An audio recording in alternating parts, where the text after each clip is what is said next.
Started working on the Falcon again, putting the intake back in. Ran into a couple little small issues with it. I'll show you. Nothing major. Like right here, got a little weld in too close to the bolt hole, and then this one too. So I gotta grind them back.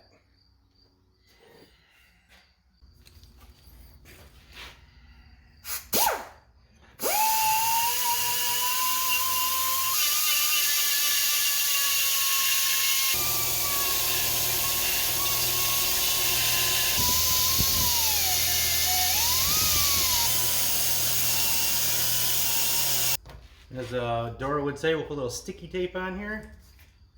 Cover up what I don't want painted. I don't feel like taking that off because it's already lined all up with the fuel rail, and then I'd have to realign it in the car. That's a little more difficult. So we'll just do this. Of course, we're going to be painted with my favorite black. Semi-flat black.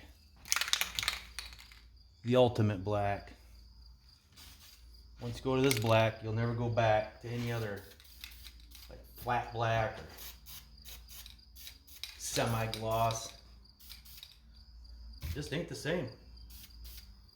Just has the perfect sheen to it.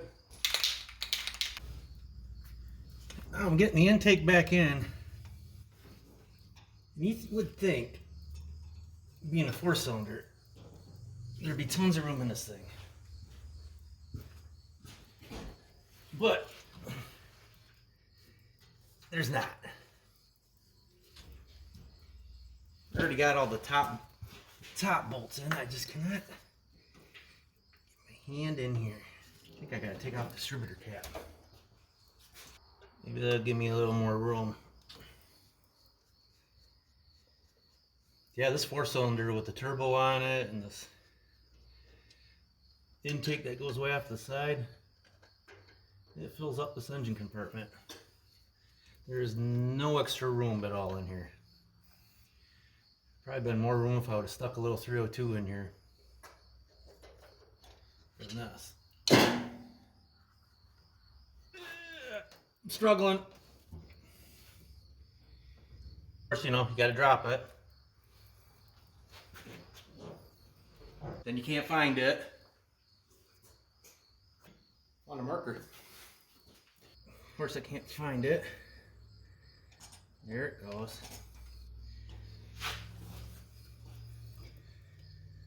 That by far was the worst one of them all. I'm interested how this is all gonna fit in here. When I got the fuel rail on, I never mocked it up or anything. You know, with the regulator in the back. I mean, I set the intake in here, but it looked like it would have enough room. Not 100% sure.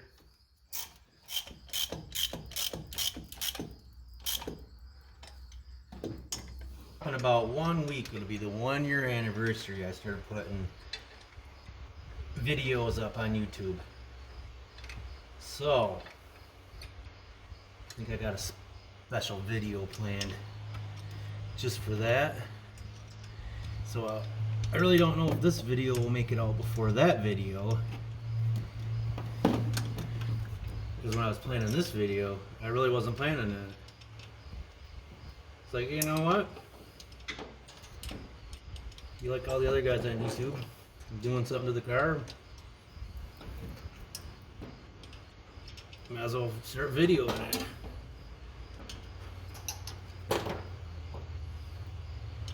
You know, some guys even make videos about putting mud flaps on a car or a truck. I don't want to be that guy, but geez. I'm just picking on that guy. I don't really mean it. He knows it. So here's the part I was wondering about. Fuel pressure regulator. I knew it was going to be tight back here, but ew. Where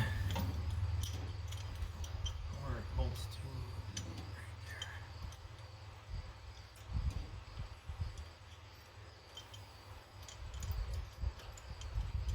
find it. I think it's gonna clear everything. You can see it tucked in there. There's a lot of problems I had with this intake. With the carburetor on here, ran into this brace.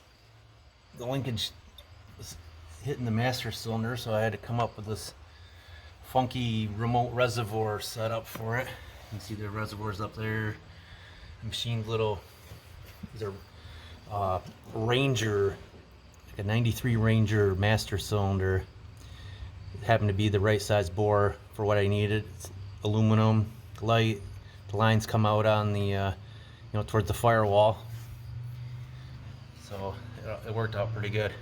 I just machined up some little, they had these, the reservoir just kind of slides into these little rubber grommets. So I just made some little adapters that were, the size of what was on the plastic reservoir on the one end, and then the hose size on this end. So that worked out pretty good. But see, I don't really ever know if I really talked about a whole lot about. I probably did the engine, but I rebuilt this motor. It's got geez, right around 9-to-1 compression. It's CP pistons. Forged. It has forged H-beam rods. The crank is standard. It mic'd out fine. There wasn't a nick or a scratch on that thing, so I just left it the way it is. And then over here is a whole set WH1C. I just added this, I think it's a Turbonetics wastegate. You can see it down there. I know I've briefly talked about a lot of this stuff, but all I did is use the exhaust manifold from like an SVO Mustang or a Thunderbird Turbo Coupe. And then it's hard to see. See, there's one elbow, and then it just flips over into another, the same elbow, and that's what. I don't know if I can see it maybe better from this side. Probably not. And then that just goes up to the turbo. So someday, maybe if I get real adventurous, I'm gonna weld up a regular header style. But I'm gonna try this first. I'm gonna run it, see what it does, see if the actual turbo, not turbo, but header gives any more performance. The head, I have 1.9, 1.6 valves in it. I did my own home porting job on it. It's got a Esslinger 490 cam, so that's 490 thousandths lift, I believe, with geez, like 240 degrees of duration at 50 thousandths maybe. Yeah, it's been a little sketchy on that. We'll pause this. So I couldn't find the original cam card on it, but this is the cam I had in it before when it was naturally aspirated on the stock bottom end. See, 244, 252 degrees of duration at 50 thousandths with was that 104 lobe separation. Yeah, she screamed. She pulled right up to 7,500 RPM. No problem. Probably a little scary on a stock bottom end with unknown miles on it. I have no idea. This is actually it has a little more duration and lift than that, because this is a solid cam, and I ran it with hydraulic lifters. You can see right there, 536, 560 lift. No, it really wasn't too terrible. The cam I had before that was an old Ford Motorsport A234 cam, and this actually, I like this cam. It's probably more appropriate for this motor. It was a slider cam though, it wasn't a roller, and it was used. It ran good for a long time, and then one of the lobes gave out on it. So this has got 110 degrees of lobe separation, 226, 234 degrees of duration. I like this cam. It worked pretty good. It only had 420 lift. Wasn't nothing crazy. Worked pretty good. I can't find the card for the S-Linker cam, but I think it's a 490 lift with like 240 degrees of duration, and I think it's like 112 or maybe 114 lobe separation. It's a little more turbo friendly. It's a little milder than the last cam. So, but I'd like to be able to shift this thing at 7,500. You know, a lot of them guys are like, oh, you know, just use the turbo and don't wind the crap out of them. Man, just have the fun, winding them up. It was fun. It was slow. Still, it wasn't no 428 car, but it was fun to drive. You know, the thing about it is it's a small motor, don't make a lot of power, but you know, when you can rev it up to 7,500 RPM, you can get on it about anywhere you want, and you're not really violating the speed limits that much anywhere. So I mean, it was fun, it was pretty fun. You know, my Mustang with a 428, you gotta be careful where you get on that. You know, the tires will spin like crazy if you get on it in first or second gear. It's easy to get over the speed limit instantly. I mean, you're breaking the law real quick. But so, kind of getting back to this.